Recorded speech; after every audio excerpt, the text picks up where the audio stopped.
Hello everyone, my name is Cletus and welcome to the Cleanse. So without further ado, let's get into this video. But before I get into the video, guys, please smash me the like button because the like button is very important to any YouTuber that you are watching because the like button is connected with the algorithm. So if there are no likes that are going to be clicked, then the algorithm is not going to be sparked to go and fetch more honorable members of the clan or any other community member in any other channels on this platform. So please do me that favor by smashing the like button. I also want to say welcome to everybody that is new to this channel, and I hope you came with your 2 IQ so that you can rub them together and spark your own opinions about what's happening at the North Gauteng High Court in the Mngomezulu murder trial, whom we are all seeking for justice for the death of Mngomezulu, as well as closure for the Mewa family, which I still personally believe, me, Clantis Tumagude,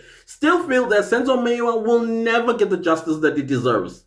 Never. I've said this from the beginning of this trial. Never. It's clear. Because the people that they are trying to protect will be protected. And the person or persons that they are trying to cover up for, they are going to cover up for them. Now, I want to discuss something that I'm seeing as a common denominator in my comment section regarding Rata doing this.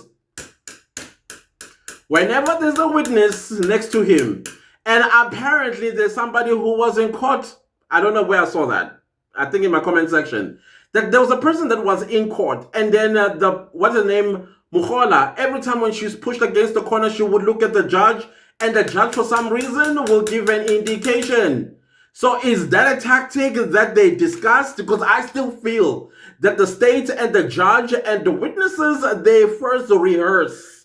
There's some choreography that goes on, and the reason why we keep hearing this, it means something. Because right now, just right now, there was no witness next to the judge. So whether those are signals, communication, or whatever the secret codes are, I do not know. But it does raise a suspicion.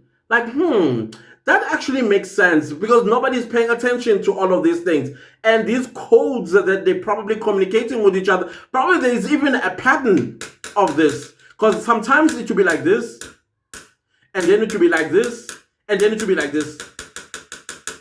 So I don't know what each decimal means when the judge does that, when the witness for the state is in the box.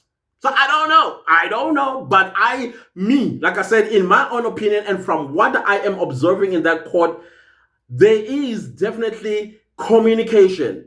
Whether that communication is done via WhatsApp or email, I think they will do it in such a way that it will never be caught. Unless some investigator goes right into it or they are intercepted, then we'll know that, yep, definitely they are all meeting. But from where I stand and my own intuitions are telling me these people, they are communicating. The judge and the state, together with the witnesses, they are communicating, because all that stuff that you are watching and witnessing in that courtroom, they do not make any sense. Guys, like I said earlier on, there was a witness that I'm not quite sure what he was talking about regarding when accused number one, Mngomezulu, was directing them to Fosloras for pointing outs. And the man was stuck. And then Mr. Mngomezulu wanted to challenge him on the photos that were taken. Of course, we know, or at least we heard, that those photos are pretty pixelated, if not blur. And I think one of those photos, or all the photos, the subject, which is accused number one, may have been wearing something on his head. How do you identify him from pictures of that nature? But because this witness could not say how exactly did they get to Fosloras, then Mr. Mngomezulu was like, there's no need for me to question you on these photos because you couldn't take us to the crime scene, as he said. I think he wanted to say to the pointing out scene in Fosloras, and then he sat down. Now, what I'm a little bit confused about is Miss Mashele. Where was I when she was cross-examined? Because it sounds as though they had left it hanging somewhere and then it was going to be resumed at some point, and this afternoon it was. Where was I?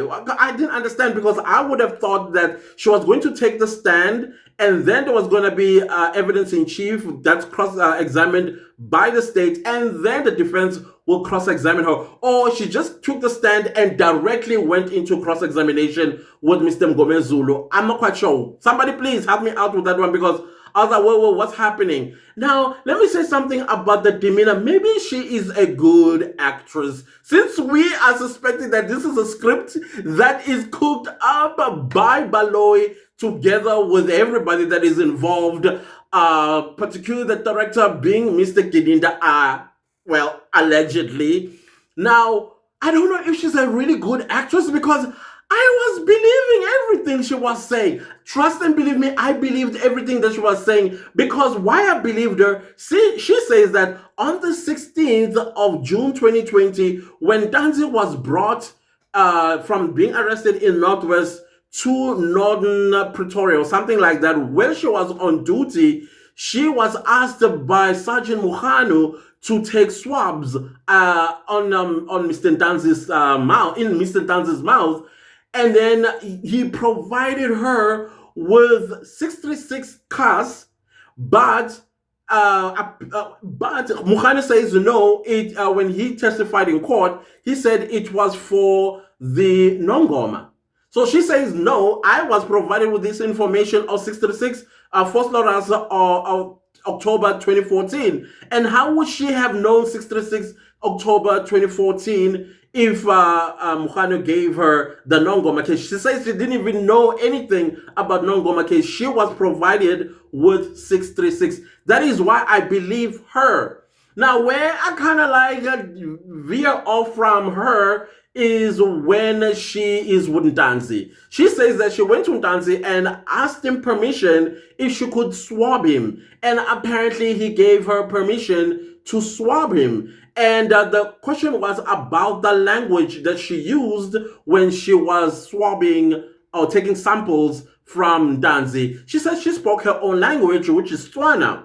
And wherever Mr. Ntanzi did not understand her, then she switched to English. Then Mr. Ntanzi comes back and instructs his lawyer, which is Mr. Ramosipili, and said, no, the person that I did this with did not speak Setswana, let alone English with him. So, of course, that kind of sparked a question in the judge's mind for clarity. He says that, so how then did he open his mouth? When you swabbed him, did he push you off and say, what are you doing?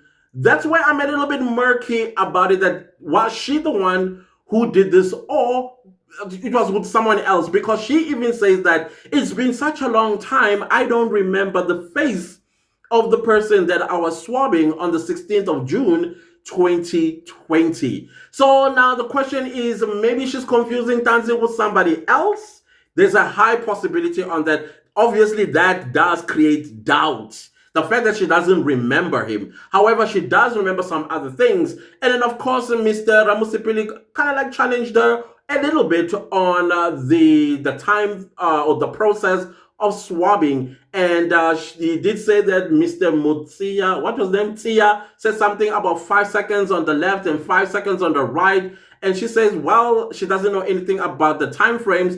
Maybe it is because it doesn't take that long to swab samples from a suspect's mouth. So I was like, okay, I believe her. This contradiction, the story about the cast numbers, but I'm a little bit murky when it comes to the actual subject because she doesn't remember him.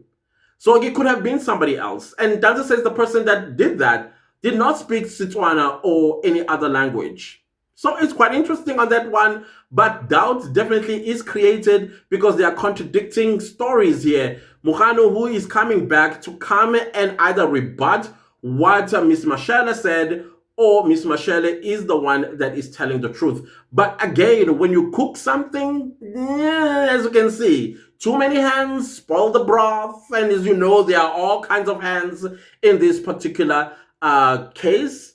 including the trial itself. Everybody is tripping over the other. Just yesterday, we heard that Ms. Mukhola never consulted with the other team that is investigating docket 375. So everybody is just going their own direction, doing their own little things. They just take instructions from Gininda, and somebody goes in this direction, the other one goes in that direction, and nobody else knows what the other one is doing. And then they come on the stand, and it's a mess. That's the thing about lying. That's the thing about lying. You never tell a straight story. Anyways, guys, just before the end of the day, then Baloy stood up, basically, and he said he's going to take the court through the bank statements of all the accused except for accuser number 3. And Mr. Sibanda is the one that is going to do or deliver this so-called bank statements. I'm saying so-called bank statements because I don't believe those bank statements at all. I think there's an alteration going on there, which was basically Mr. Mngomezulu when he stood up in objection of these particular bank statements. And the judge even said, you accuse this to be a cooked up, this case. Mr. Mngomezulu says, and I stand on that. And these bank statements are incomplete. So we went through almost an hour of nothingness, absolutely nothingness, where Sibanda excitedly and sort of like enjoying delivering these bank statements as if he was us anticipating or maybe twiddling our thumbs and saying, we're going to come across a huge lump sum of deposit into Mr. Moses Sibiya's bank account around September, October, where we're going to go, you see, Nkabi, he was definitely paid by Kenny Kumalo to go and do what he did to Senzo Mewa. Dololo. All we were hearing is MTN 12 rands, this and that. Nothing significant. Absolutely nothing significant. There's no way that up until November, Kenny Kumalo still has not paid these Nkabis, because I'm not sure how it works in the Nkabi world, but I would assume that there will be like a deposit of some sort, and then the other one is going to be paid later once the job is done. Nothing like that in that bank statement. However, though, Mr. Mngomezulu does contest those bank statements. He says, they are incomplete, and there's another bank account from Standard Bank that is outstanding. And of course, once again, the state finds itself with an egg on its face for bringing bits and pieces of documents into this case or into the trial. And then Rata Mokwatleng is very happy in making sure that they are okay. Imagine if this was the defense. Right now, Rata will still be at them on their throat about not being prepared, about wasting the court's time, and this and that, woof, woof, woof, woof, huff and puff. But it's the state coming with incomplete documents and wasted an entire hour over nothing. And so eventually, Rata, as he was looking, and because it's the end of the day, Rata was like, are we going to go through all these bank statements and everything that is written on there? Because we're going to have to reserve until 2030 to go through each and every one of these. And I agree with him on that one, because there's a lot. As I was listening to Sibanda, I'm like, whoa, when are we going to get to December of the new year? Because I think he was now reading accused number 2, which is in Danzi, and he's only in March. When is he going to get to October? So it's quite interesting. As Mr. Mngomezulu said, he wants to make comparisons of this Capitec bank statement as well as the Standard Bank. And then Sibanda then tells the court that indeed there is an outstanding bank account from Standard Bank, which he thinks is going to get the response, or the information is going to be shipped to him by tonight. And by the end of the night tonight, he would have sent all these documents to all the defense lawyers. No reprimand from Rata, absolutely nothing. Nothing. And then Rata I don't know what he was trying to do when he was reading out, I don't know whose bank statement that had multiple bank transactions. Listen, I also do a lot of bank transaction around the end of the month, because when he was reading whatever it is that he was trying to do, it was around the end of the month for whoever bank statement that he was reading. Probably I would be doing more than 20 transactions in one day, or maybe a days consecutively. What was he trying to say that these are the deposit for the killing of Senzo Meiwa? What picture was he painting to whomever is listening out there? Not in court, but us. And I don't buy that story, because I know myself. Once I have my bank card, that is why I do my best to leave my bank card somewhere where I will forget about it, so that I do not do multiple transactions. Even on my phone, I don't have the app. So if you're going to try kidnap me and think you're gonna get the app on any of my phone, no, you're not gonna get it. Why? Because I do not want to do bank transactions like I used to do. I admit I'm pretty careless when it comes to my money. Very careless, as a matter of fact. So I don't have bank apps. I don't carry my bank card either anywhere on me, simply because I'm trying to discipline myself from multiple transactions. So whatever Rata was trying to do there, it did not land. I hope it did not land with anyone else that was listening to that nonsense. So of course the day did come to an end, and Rata adjourned the matter until tomorrow morning. I'm not quite sure if Sebanda will continue with reading that frivolous situation that he was busy with, instead of going right to the crux of the matter, because even Mr. Ramusipili said that no, our focus is going to be around the 26th of October. I think he wanted to say up until the 28th of October. Instead, he said from the 26th to the 30th of October. That is their only interests. And I think that's why we're also interested in as well. By the sound of things and by the look of the defense, they are saying that these bank statements that were read by the state are cooked. And I believe them. Other than that, guys, if you like the video, give it a like. If you like the video, give it a like. Anyways, do subscribe to my YouTube channel, and don't forget to click the bell notification so that you get notified every time I upload a new video. Thank you so much to everybody that's super thanking the channel and supporting the channel financially. I highly appreciate you guys so very much. Please leave a comment down below and let me know, what did you think about this frivolous day that we had today? Except for Miss Michelle, I think there was some progress or something that we were given. There's a contradiction, which created doubts. I think even the first witness as well, not taking us to Force Laura's the correct way, also created a major doubt in the state's case. Other than that, guys, please share this video far and wide. Thank you all so much for watching. See you next time in my next video. Thanks so much for saying you like my shirt. I also like this one. Kind of cool. And again, guys, before I go, I apologize. My comment section is still giving me problems. I can answer to some people, but the majority of you, I can't. So if you do see a blue what coming from me on another comment, that's because I'm able to answer them. With others, I just can't.